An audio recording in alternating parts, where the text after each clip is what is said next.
اصول الکافی سے بھی میں نے حوالہ پیش کیا تھا کہ امام جعفر صادق علیہ السلام کا قول ہے اصول الکافی کے مقدمے میں کہ جو روایت بھی قرآن کے خلاف ہو اسے چھوڑ دو. میں کہتا ہوں نہیں، میں اس کو بالکل سر پہ رکھنے کے لیے تیار ہوں کہ جو روایت قرآن پاک سے 180 ڈگری ٹکراتی ہے، قرآن کہہ رہا ہے ایاک نعبد و ایاک نستعین، اب آپ 1000 روایتیں بھی لے لیں یا علی مدد کے اوپر، ہم اسے قرآن کے مخالف سمجھتے ہیں. مسئلہ نمبر 3 میرا ریکارڈڈ ہے، دعا صرف اللہ ہی سے.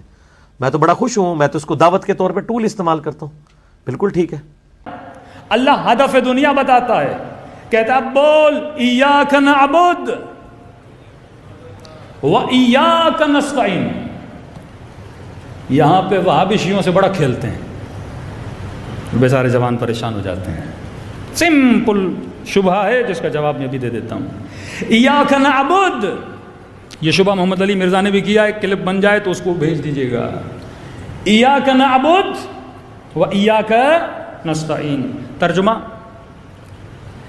تیری ہی عبادت کرتا ہوں، تجھ ہی سے مدد مانگتا ہوں. مفتی کہتے ہیں یہ بھی تو ہو سکتا تھا نا، نعبد و ایاک نستعین و ایاک، لیکن کہا نہیں، پہلے کہا ایاک نعبد، حصر کیا، مطلب تیری ہی عبادت کرتا ہوں، مطلب کسی اور کی نہیں کرتا، تجھ ہی سے مدد مانگتا ہوں. تو کہتے ہیں مطلب میں کسی اور سے مدد نہیں مانگتا، پھر تو یا علی مدد کیوں کہتا ہے؟ اب ان کا سارا فوکس علی پر ہے، سارا فوکس کس پر ہے؟ مولا علی پر ہے. اچھا ٹھیک ہے، چند لمحوں کے لیے ہم اس تفسیر کو، اس ترجمے کو جس طرح ہے اسی طرح مانتے ہیں. ایاک نعبد، اس کو ذرا تھوڑا پیچھے رکھتے ہیں. ایاک نستعین، ایشو ہے ایاک نستعین پہ. کیا اے خدا میں تجھ ہی سے مدد مانگتا ہوں، جب حصر کر دیا نا، تجھ ہی سے مدد مانگتا ہوں، مطلب کسی اور سے، کسی، مولا علی کو تھوڑا ذہن سے باہر نکالیے، کسی اور سے مدد نہیں مانگتا. پھر تو ڈاکٹر سے مدد کیوں مانگتا ہے؟ سمپل ترجمہ ہے، میں کسی سے مدد نہیں مانگتا. یہ نہیں ہے اس آیت میں کہ علی سے نہ مانگو، ڈاکٹر سے مانگو. یہ نہیں ہے اس آیت میں گاڑی سے مدد مانگو، اہل بیت سے نہ مانگو. آیت سریعاً حکم دے رہی ہے تجھ ہی سے مدد مانگتا ہوں. کہ نہیں زندہ سے مانگ سکتے، مردہ سے. اس آیت میں نہ زندہ ہے نہ مردہ ہے. یہ تو تیرے فلسفے ہیں نا، یا زندہ کے لیے ہے، فلاں مردہ کے لیے، اس میں تو پڑھتا کیوں ہے؟ پہلی بات تو جم کیوں مار رہا ہے؟ عقل مند شیعہ وہ ہوتا ہے جب یہ تفسیر بٹھا کے پڑھو نا، پہلا کام یہ کرنا اسے جمپ نہیں مارنے دینا. وہ فوراً جمپ مارے گا حدیث میں، فوراً سورہ ہم سے نکل کے کسی اور صورت میں جا کر، نہیں، اللہ نے اسی صورت کو پڑھنے کے لیے بولا ہے، جواب بھی اسی میں ہونا چاہیے. میں بھی سورہ ہم سے باہر نہیں نکلوں گا، تجھے بھی سورہ ہم سے باہر نکلنے نہیں دوں گا. اگر کوئی اور آیت اسی طرح واجب ہوتی جس طرح سورہ ہم کو پڑھنا واجب ہے، آپ باہر نکل سکتے تھے. لیکن جب یہ روڈ میپ ہے تو کلیئرٹی بھی اسی کے اندر ہونی چاہیے، باہر نکلنے ہم نہیں دیں گے. اب یہ بتا، تو ماں سے مدد کیوں مانگتا ہے؟ پیدا ہوتے ہی تیری ماں تیری مدد نہ کرے تو اپنی نجاست کو صاف نہیں کر سکتا. تو ڈاکٹر سے مدد کیوں مانگتا ہے؟ تو انجینئر سے مدد کیوں مانگتا ہے؟ تو ریڑھی والے سے مدد کیوں مانگتا ہے؟ اے مولوی، تو مشہور ہونے کے لیے یوٹیوب سے مدد کیوں مانگتا ہے؟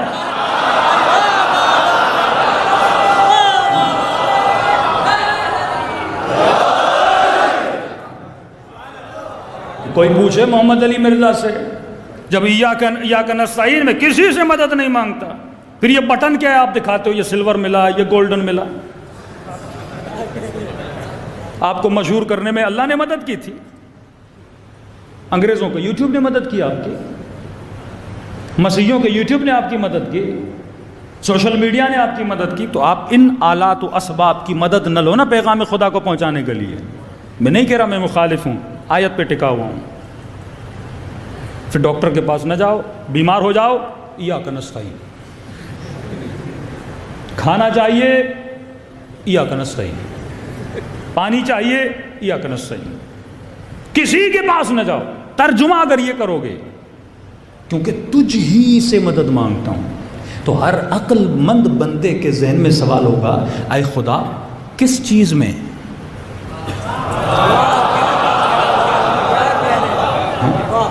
کس چیز میں؟ یہ تو ممکن نہیں ہے کہ میں ہر شے میں تجھ سے مدد مانگوں. اب ظاہر کپڑے میں خود پہنوں گا، سفر پہ جانا ہے گاڑی کی مدد لوں گا، کبھی گدھے کی لوں گا، کبھی گھوڑے کی لوں گا، ہاں کھانا کھانا ہے روٹی کی مدد لوں گا پیٹ بھرنے کے لیے، کچھ بھی کر، کبھی آواز پہنچانے کے لیے لاؤڈ کی مدد لوں گا. کس چیز میں تجھ ہی سے مدد مانگتا ہوں. اللہ کی آواز آئے گی. عقل نہیں ہے؟ پہلا جملہ نہیں پڑھا تم نے؟ ایاک نعبد، تیری ہی عبادت کرتا ہوں. واہ، یہ ایاک نعبد ایاک نستعین کے بیچ میں کیا ہے؟ واو ہے، واو عاطفہ جو اگلے جملے کو پچھلے جملے کے ساتھ ملاتا ہے. اے خدا تیری ہی عبادت کرتا ہوں اور تیری عبادت میں تجھ ہی سے مدد مانگتا ہوں.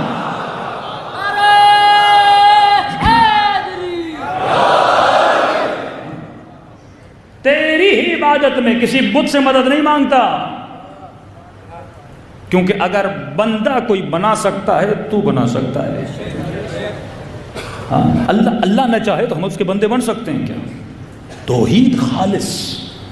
اور شیعوں سے بڑی توحید اور گاڑی توحید کسی مکتب کے پاس نہیں ہے. آپ کے پاس نہ وہ دعائیں ہیں نہ وہ مطالب ہیں. آ جاؤ مکتب اہل بیت میں. ہمارا تو وہ خدا ہے ہی نہیں جو جہنم میں پاؤں ڈال دے.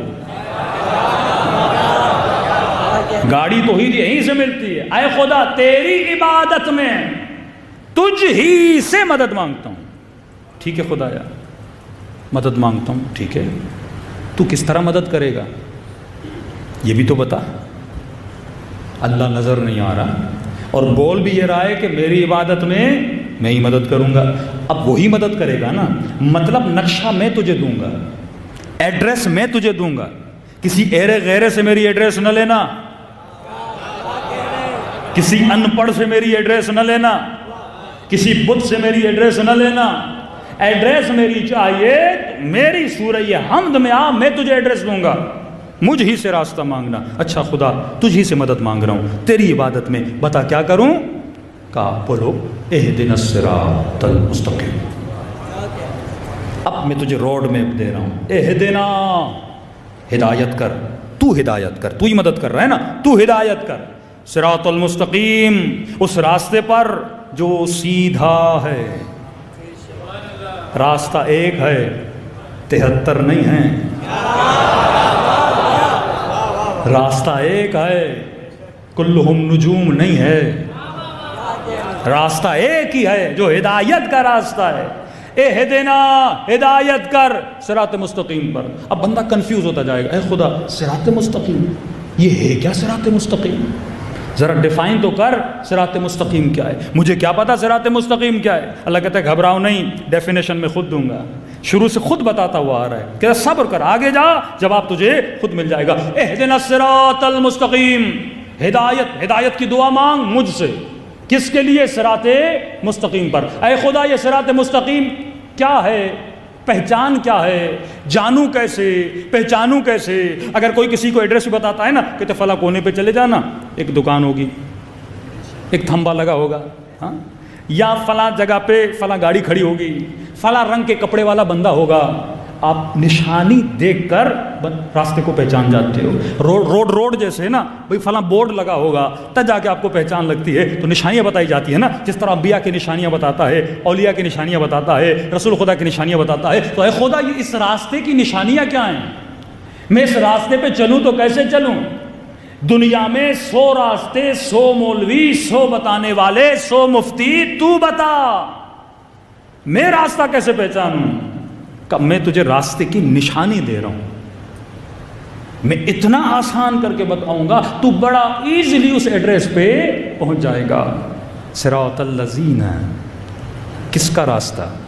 کیسا راستہ؟ کیسا دکھتا ہے یہ راستہ؟ کہ دیکھو اہدنا الصراط المستقیم، صراط مستقیم پہ چل. ہے کیا صراط مستقیم؟ پہچان کیا ہے صراط مستقیم کی؟ کس کو دیکھ کے چلوں؟ مثال کے طور پہ اگر مجھے کوئی ڈبہ بھی بنانا ہے، پہلے سے کوئی نقشہ تو ہو، کوئی سانچہ تو ہو جس کی کاپی کر کے میں کچھ بناؤں. تو بتا تو صحیح میں کروں تو کیا کروں؟ آواز آئی یہ ان کا راستہ ہے. صراط الذین انعمت علیہم یہ ان کا راستہ ہے جن پر میں نے اپنی نعمتوں کو نازل کیا ہے۔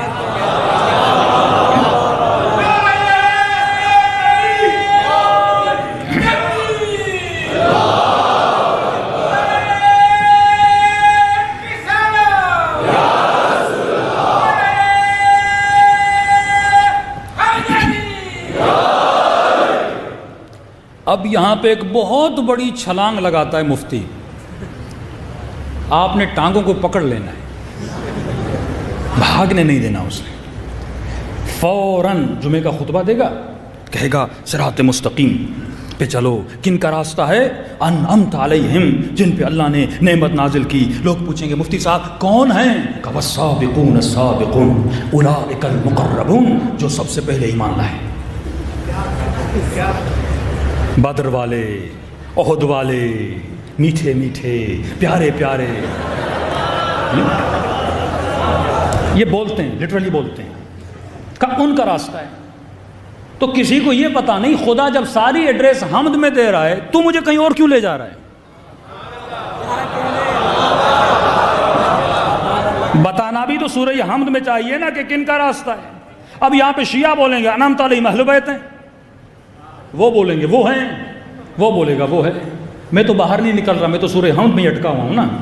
چلو آپ کا ترجمہ تشریح ہم کر دیتے ہیں، انعمت علیہم کن کا راستہ، ترجمہ کرتے ہیں نا، سمپل سا ترجمہ، کسی بھی اہل سنت شیعہ کسی بھی قرآن اٹھا لیں ترجمہ یہی ہے، صراط الذین انعمت علیہم، اور اتنے چالاک ہیں بریکٹ میں لکھ دیتے ہیں، مطلب اللہ کو بتانے نہیں دیتے، خود پہلے بتاتے ہیں ان کا راستہ۔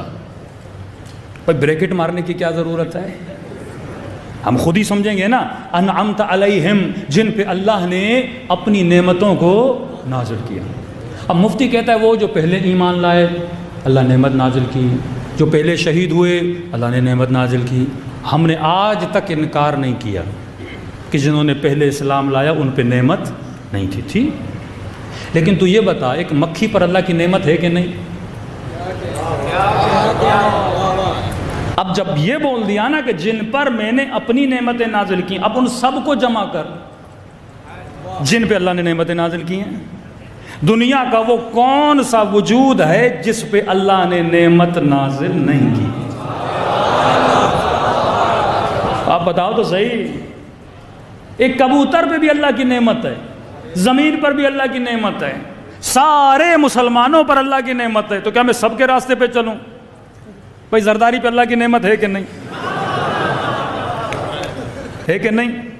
آپ کے حکم نعمت تو ہے نا، اللہ نے جان دی، وہ سانسیں لے رہے ہیں، کھا رہے ہیں، پی رہے ہیں، یہ نعمت خدا ہے۔ نعمت کون سا؟ یزید پر بھی اللہ کی نعمت ہے نا، یہ زبان، یہ ہاتھ، یہ وجود، یہ اللہ کی نعمت ہے نا۔ تو کل یزید بولے میرے اوپر اللہ کی نعمت ہے تو بولے گا انعمت علیہم۔ اگر یہ ترجمہ، جب آپ ایک لفظ عام بولتے ہو نا، مثلا ایک چیز کا عام ترجمہ کا، تو عام میں سب آتے ہیں، پھر اللہ پر واجب ہے اس کو تخصیص دے، خاص کرے۔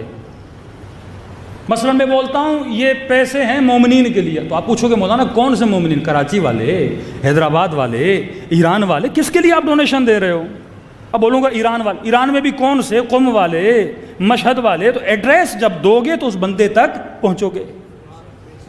تو کا صراط الذین، خدا کی قسم قرآن نے وہ کڑی لگائی ہے، نہ کوئی مفتی نکل سکتا ہے، نہ کوئی مولوی بھاگ سکتا ہے۔ کہا صراط الذین انعمت علیہم، ان کا راستہ جن پر میں نے اپنی نعمتوں کو نازل کیا۔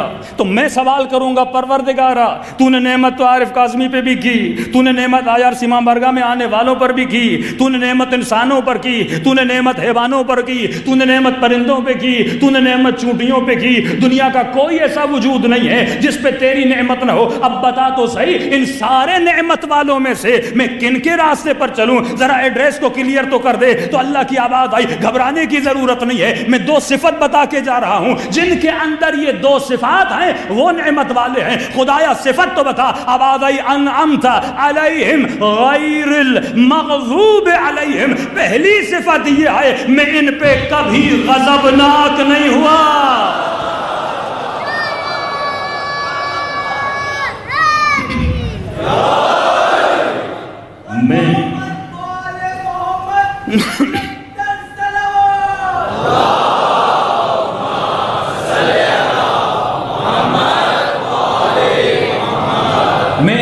کبھی غضبناک نہیں ہوا، غیر المغضوب علیہم۔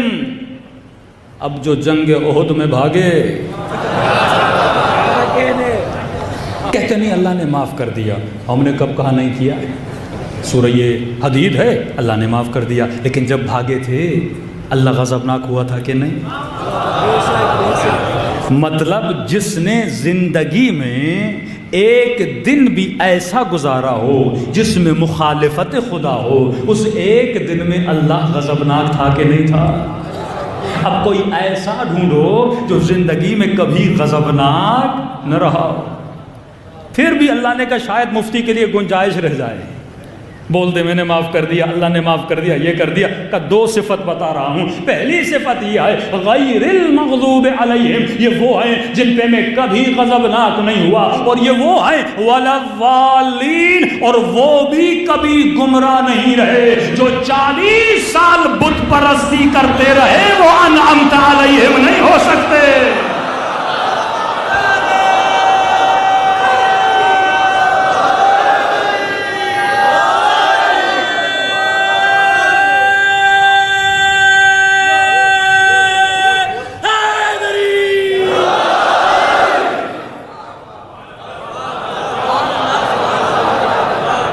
نہ میں نے کوئی شعر پڑھا، نہ شاعری کی، نہ اپنا تخیل بتایا، یہ خدا کا کلام ہے جس کو ڈیلی مسلمان پڑھتا ہے، اور راستے ان کے پہ چلتا ہے جو ظالین بھی ہیں، غیر المغضوب بھی ہیں۔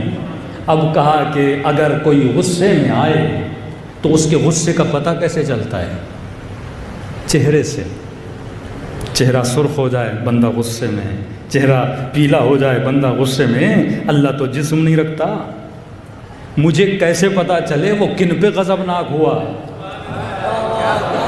اے خدا تیرا چہرہ مجھے نظر نہیں آتا، مجھے کیسے پتا چلے؟ آواز آئی فاطمہ تو بضعۃ منی، فاطمہ میرے جگر کا ٹکڑا ہے، جس پہ یہ غضبناک ہو اس پہ میں غضبناک ہوتا ہوں۔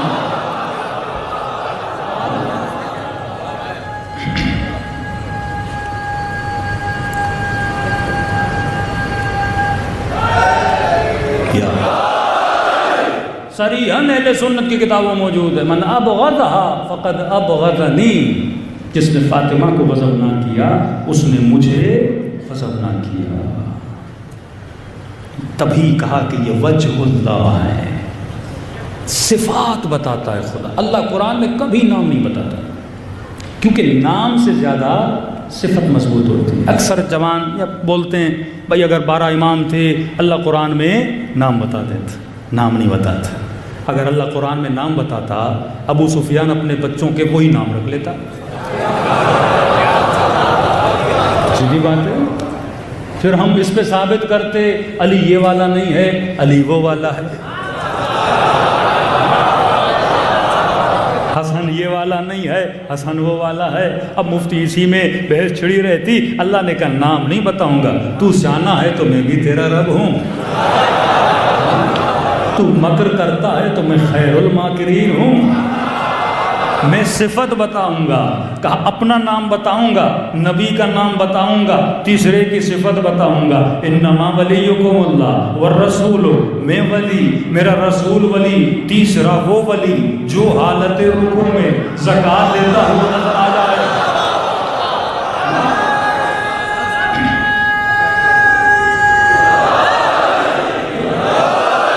بڑا آسان ہے، سب سے جا کے پوچھیے رکوع میں زکوٰۃ کس نے دی؟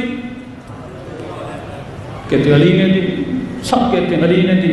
انما یرید اللہ میں بھی نام نہیں بتا رہا، صفت بتا رہا، یہ ہر طرح کی نجاست سے دور رہتے ہیں۔ جگہ جگہ صفت اظہر ہوتی ہے، صفت علم ہوتی ہے۔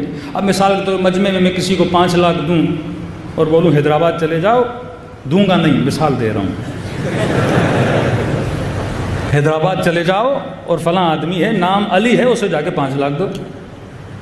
تو آپ حیدرآباد چلے گئے اور آپ نے اعلان کیا مولانا نے 5 لاکھ دیے، بولا جس کا نام علی ہے اسے دے دو، پورا حیدرآباد جس کا نام علی ہے سارے جمع ہو جائیں گے۔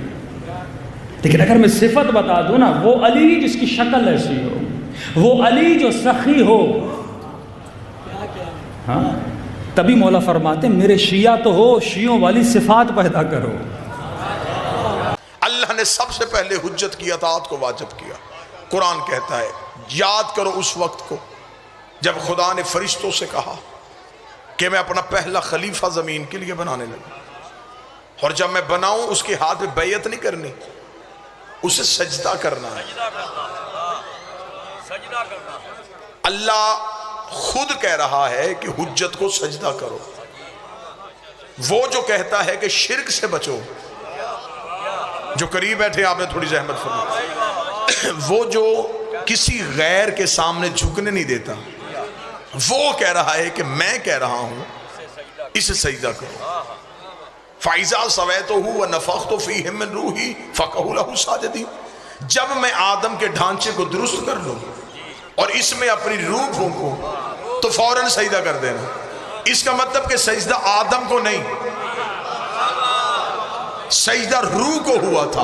میں نے آپ کے سامنے کسی معصوم کا فرمان نہیں، اللہ کا قرآن پڑھا ہے۔ قرآن کہتا ہے کہ جب میں آدم میں اپنی روح پھونکوں تو فوراً سجدہ کر دینا۔ اس کا مطلب کہ سجدہ آدم کو نہیں، سجدہ روح کو ہوا تھا۔ تو شیعہ سنی ابھی قرآن منبر پہ لے آتے ہیں، قرآن سے پوچھتے ہیں یہ روح کیا ہے؟ آواز یسألونک عن الروح، یہ تجھ سے سوال کرتے ہیں روح کے بارے میں، قل روح من امر ربی، تو کہہ دے روح اللہ کا امر ہے۔ اس کا مطلب سجدہ آدم کو نہیں، سجدہ اللہ کے امر کو ہوا تھا۔ انکار آدم کا نہیں، انکار اللہ کے امر کا ہوا تھا۔ اور جو ایک امر کا انکار کرے وہ شیطان بنتا ہے، اور جو پورے اولے الامر کا انکار،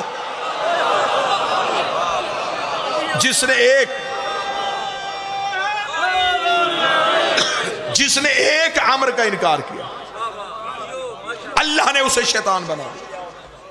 سارے سجدے میں گر گئے، توجہ میری طرف، سب سجدے میں گر گئے الا ابلیس، سوائے ابلیس کے۔ اب استکبر وکان من الکافرین، اس نے تکبر کیا کیونکہ وہ تھا ہی کافر۔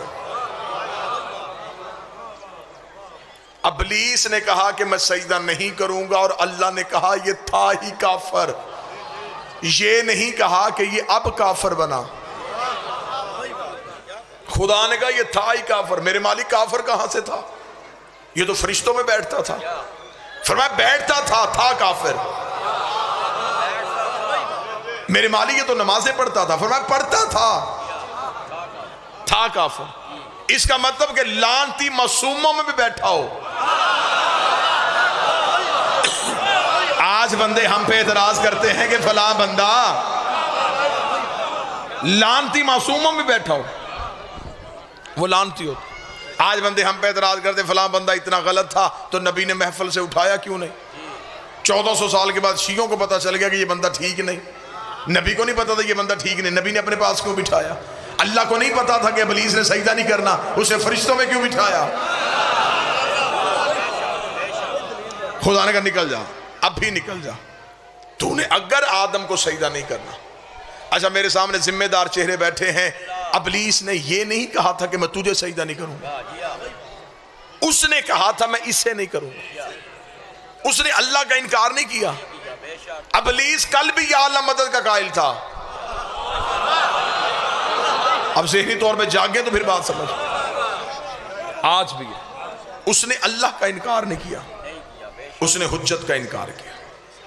خدا نے مہلت نہیں دی، خدا نے سوچنے نہیں دیا، خدا نے کہا فخرج لعنت علی یوم الدین، نکل جا میرے دربار سے، تجھ پر قیامت تک کے لیے میری لعنت ہے۔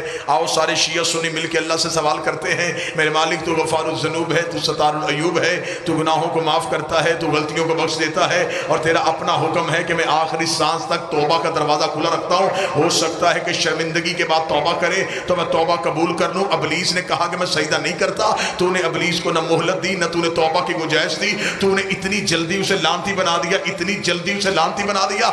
اتنی جلدی فیصلہ کرنے میں کیوں کی؟ خدا نے کہا اس لیے اتنی جلدی کی ہے کہ حجت بھی پہلی ہے، منکر بھی پہلا ہے، حجت بھی پہلی ہے، منکر بھی پہلا ہے۔ اگر میں ابلیس کو ابلیس کی نمازوں کی وجہ سے معاف کر دیتا تو کل کو بڑے بڑے حجت کے منکر نمازوں کے ٹوکرے اٹھا کے میرے گھر آ جاتے، آ کے کہتے اسے بھی معاف کیا تھا، ہمیں بھی معاف کر دے۔ میں اس کی نمازیں لعنت بنا کے بتا رہا ہوں، جب میں صفی اللہ کا منکر برداشت نہیں کرتا تو علی ولی اللہ کا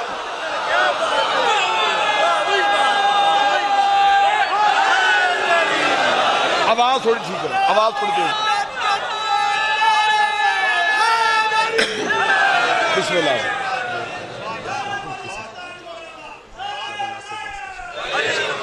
اچھا اچھا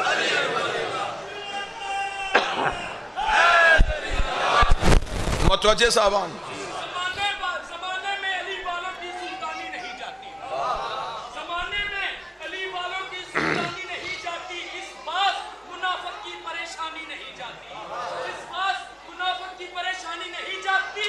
علی کے دشمنوں کی عاقبت اچھی طرح پہچان لو, کیوں کہ جب مرتے ہیں تو ان کی شکلیں پہچان لو. یار جب میں صفی اللہ کا منکر برداشت نہیں کرتا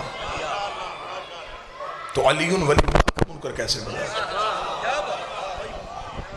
چھوٹی حجت کا منکر اللہ نے معاف نہیں کیا. خدا کا نکل جا, اپنے انکار کی وجہ سے نہیں نکالا, حجت کے انکار کی وجہ سے, کیونکہ خدا نے کہا میں اپنے منکر معاف کر سکتا ہوں. اب دھیان آپ مجلس میں لے کے آئیں تو میں مجلس بولوں, میں اپنے منکر معاف کر سکتا ہوں, حجت کے منکر معاف نہیں کرتا. خدا نے ابلیس کا نکل میرے گھر سے, تو نے حجت کا انکار کیا, وہ وہیں کا وہیں کھڑا ہے. خدا نے کہا جا کیوں نہیں رہا, اس نے سجدے کیے ہیں, قیمت دے. جو نوجوان بیٹھے ہیں, بچے بیٹھے, ابلیس نے کتنی دیر عبادت کی تھی؟ 6.5 لاکھ سال. 50,000 سال کا یہ ایک سجدہ کرتا تھا. 40 دن کا چلہ تو شے ہی کوئی نہیں.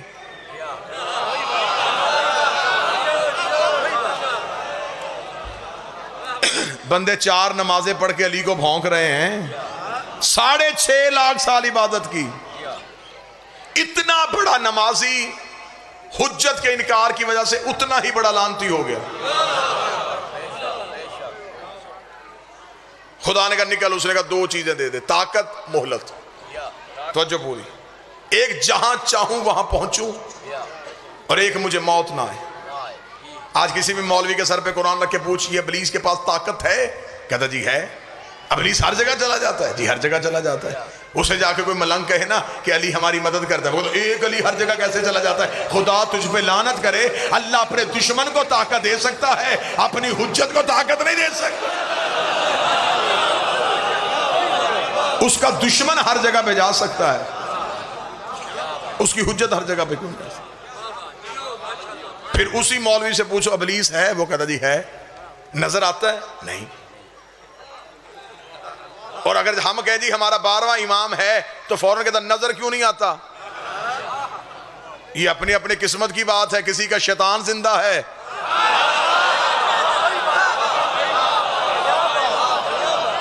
کسی کا امام زندہ ہے, کیونکہ یہ عدل الہی کے خلاف ہے کہ وہ گمراہ کرنے والا تو رکھے اور ہدایت کرنے والا نہ رکھے. خدا نے کہا نکل جا میرے گھر سے, تجھ پر قیامت تک کے لیے میری لعنت ہے. قرآن ابھی منبر پہ لے آنا, میرے جانے کے بعد چوک میں کھڑے ہو کے بحث نہیں کرنی, شام کو کسی بندے کو فون پہ میسج نہیں کرنا, فون کر کے نہیں کہنا جی وہاں پہ تو یہ بات ہوئی, ابھی کے ابھی نقد سودا. قرآن لا منبر پہ. ابلیس نے جو اللہ کی بارگاہ میں چیلنج کیا وہ چیلنج پڑھ. خدا نے ابلیس سے کہا نکل, اس سے کہا جا رہا ہوں لیکن ایک چیلنج ہے, طاقت بھی میں نے تجھ سے لے لی ہے, مہلت بھی لے لی ہے, اب میں نے کرنا ہے آدم کی نسل سے مقابلہ. خدا نے کہا کیسے کرے گا, کیا کرے گا؟ اس نے یہ نہیں کہا کہ میں ان کے نیچے سے مسلح کھینچوں گا, میں ان کا سحری افطاری کا سامان چوری کروں گا, میں انہیں حج نہیں پڑھنے دوں گا. اب بھی قرآن منبر پہ لے کے آ. ابلیس نے ایک ہی چیلنج کیا, اس کا میں صراط مستقیم پہ بیٹھوں گا, انہیں ہٹاؤں گا.